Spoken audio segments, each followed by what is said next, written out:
Look at this place. Green everywhere, lush, layered, beautiful, and honestly, a watercolor painter's nightmare. When I visited this Hoya farm in California, it's actually called Unsolicited Plant Talks, UPT, my first instinct was to grab every green on my palette and just go for it. And I didn't even start that because I was honestly afraid of the mess I would create. Flat, dull, no depth. Like a wall of green with no sense of space, no air. If you've ever painted a garden, a forest, or anything with a lot of foliage and felt like the finished piece just wasn't working, this video is for you. Today, we're going to figure out exactly why that happens, and more importantly, how to fix it.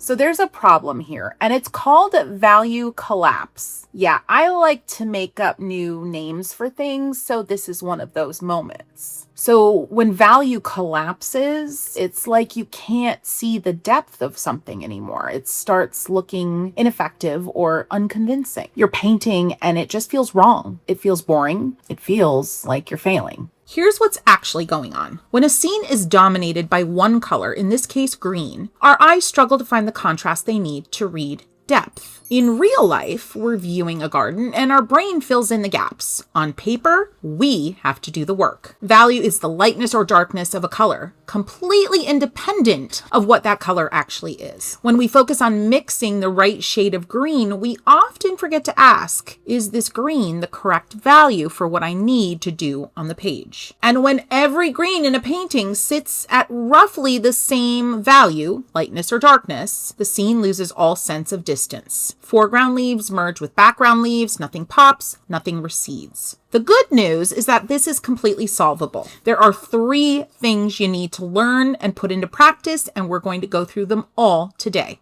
So our first learning objective today is how do we actually see value? The first skill of learning to see value is probably the trickiest one because for the longest time, if you've been splashing around color on paper for the joy of it, you've been just learning to use color in a way that feels intuitive or more importantly, just super fun. And this can still be fun, but it's like we're taking the fun to the next level.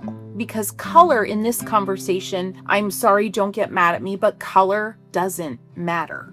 And when I heard that or was reminded of it not too long ago, I literally felt it in my soul. Like it hurt to hear color doesn't matter. A few things I want you to try. Squint at your reference photo or your still life until it blurs. What you're doing is reducing the visual information down to its most basic light and dark shapes by squinting. Color starts to become less important, and dare I say, it starts to disappear. What's left? You guessed it. Value. Now, you can also take a reference photo and turn it into a grayscale image. When you remove all the color from this Hoya scene, for example, the one that I'm going to paint and work with today, look at what you're left with. Some leaves are nearly white. Well, let's say in this photo, some areas of the leaves are normally white. I picked a really tricky photo, and this is a good time to bring it up because the photo itself, while I love the composition, doesn't have a ton of contrast. And we're going to talk about that more later. You can also lean back and view your image at a steep angle. And friends, this one's really nice if you don't want to exacerbate those crow's feet,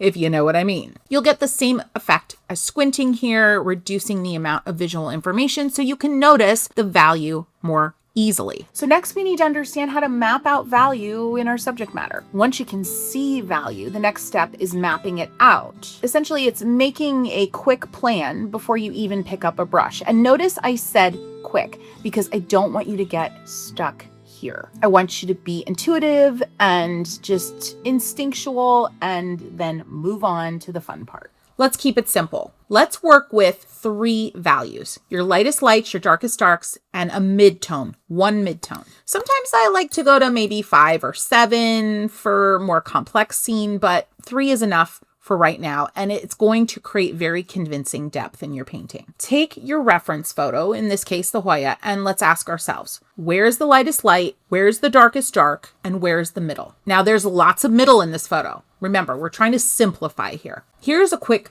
thumbnail. You can do this too. And honestly, it's rough shapes, and I'm going to rough in some of my values, my light, my dark, my mid-tone. And yes, it looks like a mess and it doesn't look like much, but this page, this thumbnail is now filled with a ton of valuable information. This is my map. I've worked out all of the uncomfortable stuff in this little tiny rectangle. And now when I go to my larger 8x10 sheet, I feel a lot more confident. And I can refer back to this map or thumbnail as often as I need to. All right, we're at the more fun part. I'm not going to lie. We get to start mixing some greens because we want to represent different values. We want to represent our darkest value, our lightest value, and then our midtones and really everything in between. But those three are the most important.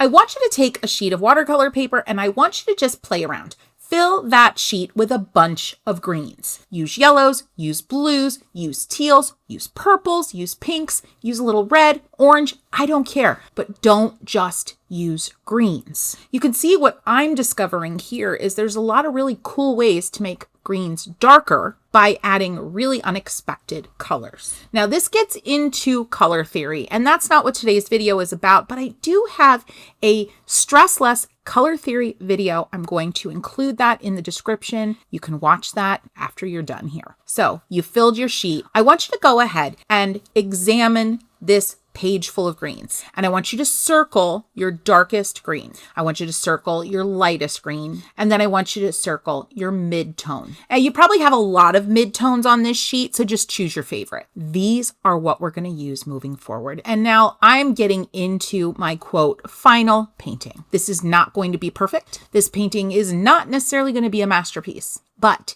it is indeed very well informed because of my thumbnail and because I've identified and chosen colors that represent my three main values. And as you watch me paint here, you're going to notice, of course, I use more than 3 colors, more than 3 values. But I started with my darkest green, my lightest green, and my mid green. And by establishing that really strong structure of value, every other decision felt a lot easier. Now, of course, you can paint along with me. Use my Hoya photo. I actually recommend it because this particular photo was chosen with a lot of care and a lot of intention. I mentioned earlier, this one's tough because the greens are very close to one another in value, and you kind of have to push the darks darker, pull the lights lighter, and really keep your midtones in control and not use too many so the midtones start to dominate the entire composition. So let's recap.